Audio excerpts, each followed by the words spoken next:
We're back, ladies and gentlemen. Welcome to another episode of the DII Nation Podcast. I'm your host, Wayne Cavadi. And before I introduce the best co-host in D2 Sports, allow me a little shameless plug. For all you Hoops fans, my first D2 Power 10 men's basketball rankings drop December 1st at ncaa.com. And a little spoiler, Northwest Missouri State is not number one. And I'm sure my co-host, Bethany Bowman, is not thrilled to hear that. Are you, Bethany? Hey, Wayne, how are you? Good to be back here for the nation. And, I'd like to see the Bearcats be number one, but we're still in football, and the Bearcats are representing the MIAA right now. And after all the crazy upsets we talked about this season, the D2 football quarterfinals are filled with matchups between the top seeds in the region. One of those games pits number one Kutztown against number two Shepherd. And joining us today is the quarterback from that Rams team, Tyson Bagent. Welcome to the nation, Tyson. Hi, how are you guys? Thank you for having me. Absolutely. And I'm glad to finally sit down and speak to you because I've been following your career pretty closely, since you stepped on the football field. And what we like to do before we get into what's going on right now for our listeners is kind of go back to how you got to Shepherd and how we got to where we are today. So get our listeners a little bit acquainted in reviewing, as a good journalist that I am, in reviewing your profile. I saw that you were a two-time state champ prior to Shepherd. But I also saw that I think both your mom and dad went to Shepherd. So was there a recruiting process, or did you just come into the world wearing a Shepherd football jersey and knew where you were going? It was a little bit of both. So, like you said, my mom and my dad went to Shepherd. My dad played baseball here at Shepherd. And actually my first year alive, I actually lived in Shepherdstown. So I've always been around this area. And then in high school, I thought, just like everybody else thinks, that I was the real deal, big time. Thought I had a future playing, maybe at WVU or someplace like that. And those calls never came in, and I never had an issue with playing at Shepherd at all. I came to the games growing up. It was always an awesome atmosphere, and like Coach said, there's not a bad seat in the house, and it's always packed. So I had no issue with coming to Shepherd, and so far it's paid off. I had other options other than Shepherd, small D1 schools, but overall I felt Shepherd was the best opportunity to stay close to my family and to play good football. Oh, so you come in as a freshman and had some pretty big shoes to fill in Jeff Ziemba and then Connor Jessup, but you wasted little time throwing for 518 yards in your debut. What made the transition to college football seemingly so easy for you?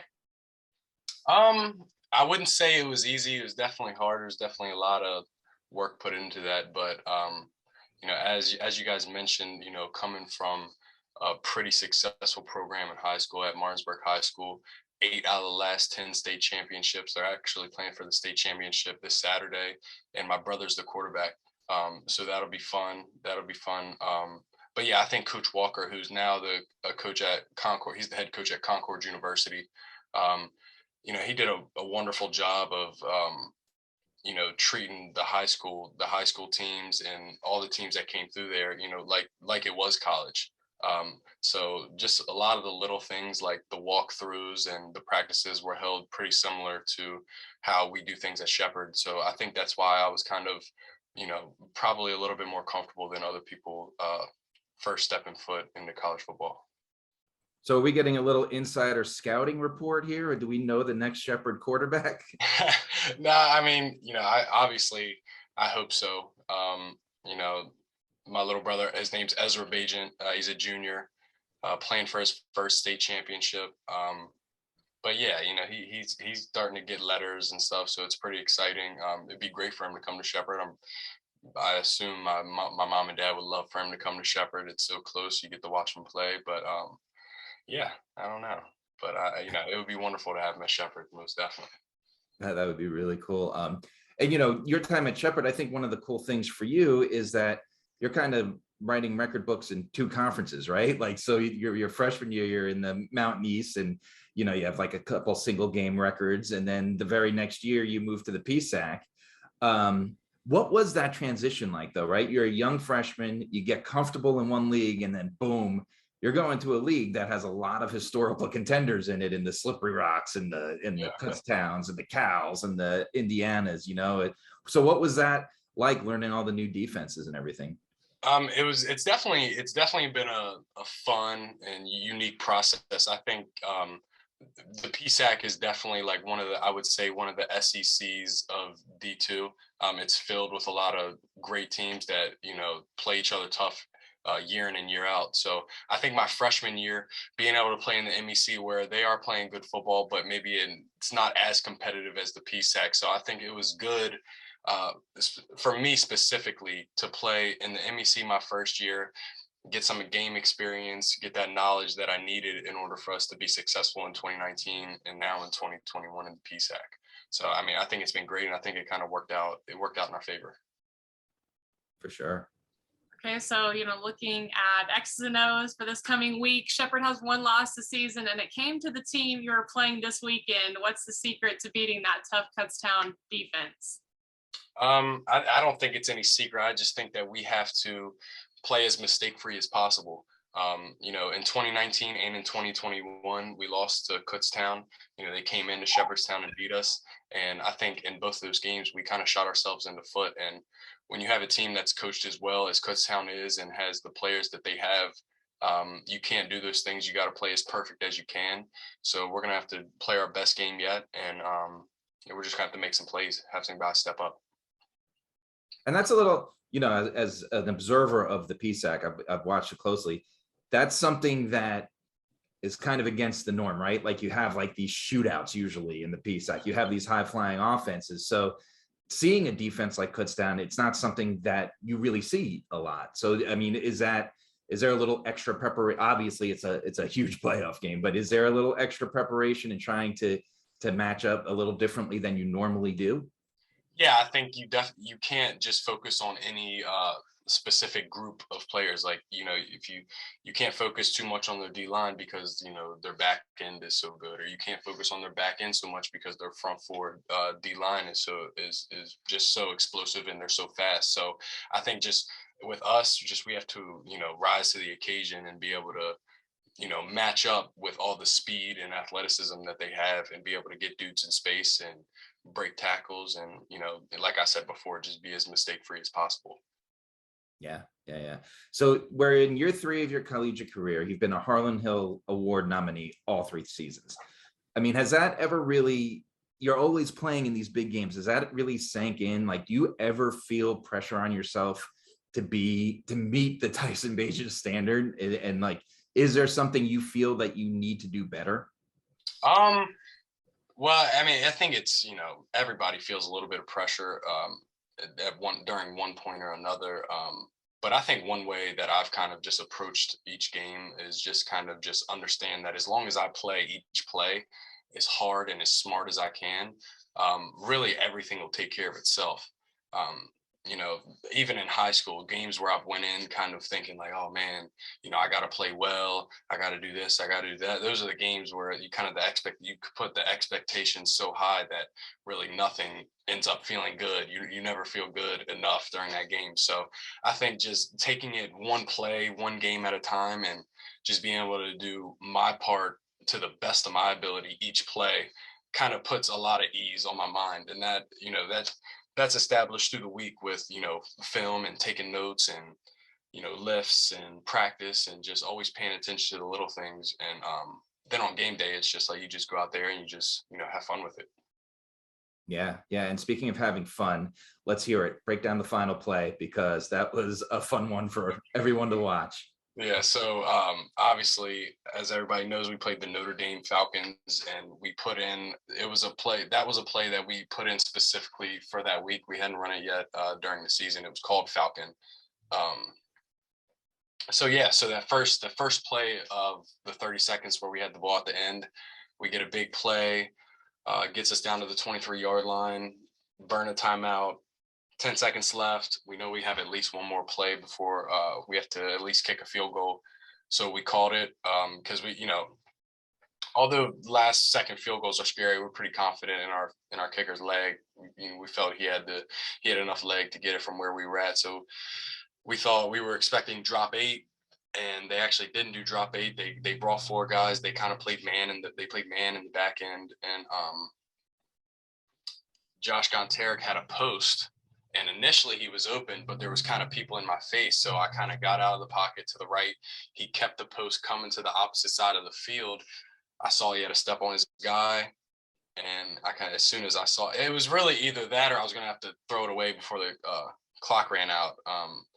Thankfully he was there, and he had a step on his guy, and I was able to throw a pretty good pass. So it was crazy. It was super electric. There was so many people at the game, like, because you get the attendance and you see the number, but that doesn't take into account the hundreds of people that are lined up on the road that face the game. So that all that added noise, it was one of the craziest things ever. All the adrenaline was going in and out of my body. I ran into the locker room after like everything was said and done, and I actually ended up throwing up a bunch of water just because of how crazy everything was. So it was definitely something I'll never forget, and I think everybody enjoyed it. I definitely added to the noise because I was watching the game and I screamed when it happened. I was just like, "Whoa!" Like it was a crazy, crazy play. It was awesome. I just wish I was there to see you throw out the water. I ran in the locker room, took the first right into the training room, and they had a trash can and stuff in there, so it worked out. I didn't too much of it. That's awesome. Well, you talked about kind of thinking you might get some calls in high school from the bigger names, and that didn't really happen. But now that you've experienced college football at the Division II level, what makes it special to you? Man, I think one of the things that make playing at a smaller school special is that you don't necessarily get all the cool and amazing things, like you don't get mountains of equipment, and you don't get you don't have 15-20 places to eat on campus, but you really get to know everybody that is around you, and you get to know them, I feel like, on a deeper level, and you kind of get to know them. You kind of have a little bit more respect for them because that your guys are going through the same thing. You guys are kind of getting it out of the mud, as they say, and kind of working with everything you got. We don't have 10 people ready to give everybody who's got an ache and a pain a massage in the training room. We've got 2 trainers who work extremely hard every day to take care of 90 plus football players. So it's just little things like that where you kind of have a mutual respect for each other, and just how you guys are able to get things done. It kind of makes it feel that much better, when it's all said and done. Yeah, that I love the family atmosphere. I love to hear that. All right, Bethany. He did pretty well with the hard questions, but it's time to put him on the D2 Nation hot seat. Are you ready, Tyson? Ready when you are. All right, get him started. All right, this one is pretty easy, like we usually start off. But your favorite football team and player? Favorite football? I'm a Miami Dolphin fan, and my favorite football player, and you got to go with Tom Brady. Dude doesn't lose. Yeah. How did you wind up as a Dolphins fan? My uncle was a Dolphins fan. We were watching a game when I was a little bit younger. I didn't really follow any team. I was obviously a football fan, but I just didn't have a team. I was actually just a hardcore WVU fan. So I think it was the Redskins and the Dolphins were playing, and he's a Dolphins fan, and I was just like rooting for him. He was like, "Listen, if you're gonna be a Dolphin fan, you got to stick with it. There's no team hopping. There's none of that. You got to be loyal to your team." And so I just kind of ran with it. Haven't really had a successful year since I've been a fan, but still just fins up. Hey, they're young. They're coming around. Okay, getting a little bit harder here. What's the best football movie of all time? The best My All-American. My All-American. Solid, good football movie. A little bit of a tearjerker, but it's a good movie. Okay. What is your favorite social media platform and a personality page or account that you are addicted to? I'd say my favorite social media platform is probably Instagram, just because of the visual aspect. Twitter's cool, but sometimes I don't feel like reading everything people have to say. So being able to see cool pictures of friends and family, Instagram is definitely my favorite. I think I'm starting to become addicted to TikTok though, which is I don't know if that's good or not. Just all these videos are just appeal to you, and they're constantly just popping up. So sometimes I catch myself on that for a little longer than I probably should be. TikTok is such a dangerous rabbit hole. You just click the hashtags and you don't stop. Yeah. I was on it till about 7:25 tonight before we started the podcast. 30, so. Do you have any superstitions pregame, or maybe something you do for the entire season? Oh man, I would say I'm definitely superstitious. I don't like. I make sure I eat the same food before, like, my breakfast meal. I just 4 eggs. It's just nice and easy, real quick, and then just go with it. Yeah. So yeah, and I feel like there's something, like, if I'll wear something and maybe I don't have the most like, I don't have a very sharp game or a good mental game or anything like that, I won't wear that anymore. Just throw it away. Yeah. What is in your headphones pregame to get you pumped up for a game?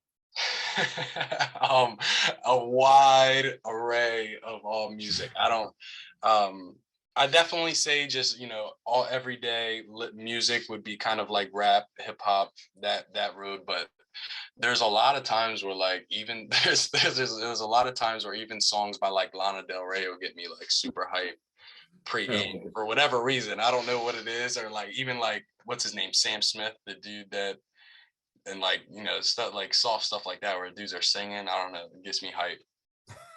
What did Henry Litwin from Slippery Rock tell us? What was it? It was something embarrassing, and his teammates got all over him on Twitter, and then we find out was it Adele? It might have been Adele. I think it was Adele. Yeah, like, I'm telling you what, a good Adele song pregame that would get me juiced up. See, maybe it's something with the PSAC. Maybe the PSAC guys love it. We find out after the season, the dude played the entire year with a broken collarbone, like, tough as no, I did hear about that.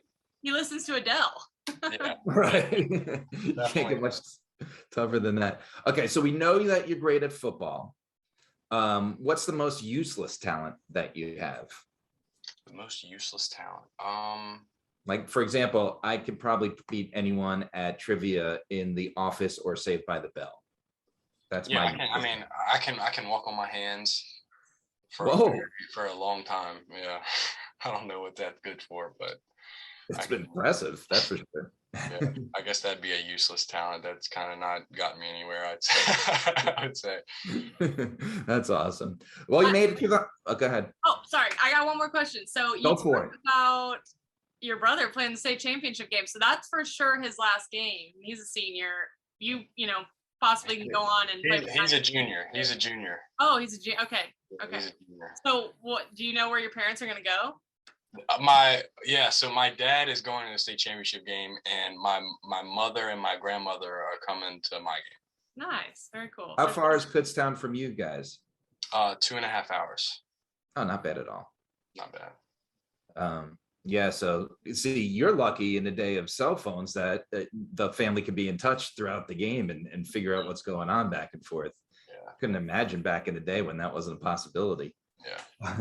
But that's awesome. And, you made it through the hot seat. Thank you so much we know this is a busy week for you, for joining us. And we wish you the best of luck this weekend. And we'll be watching to see if there's any last second heroics again. And, if you make the locker room without throwing up a bunch of water. Try not to let it get to that point this week. All right. So remember, D2 Nation, we're on Spotify, Apple Podcasts, Google Podcasts, YouTube, and anywhere else you want to give a listen. Remember to watch a full slate of D2 football playoff action this weekend, and we'll see you next week on the D2 Nation.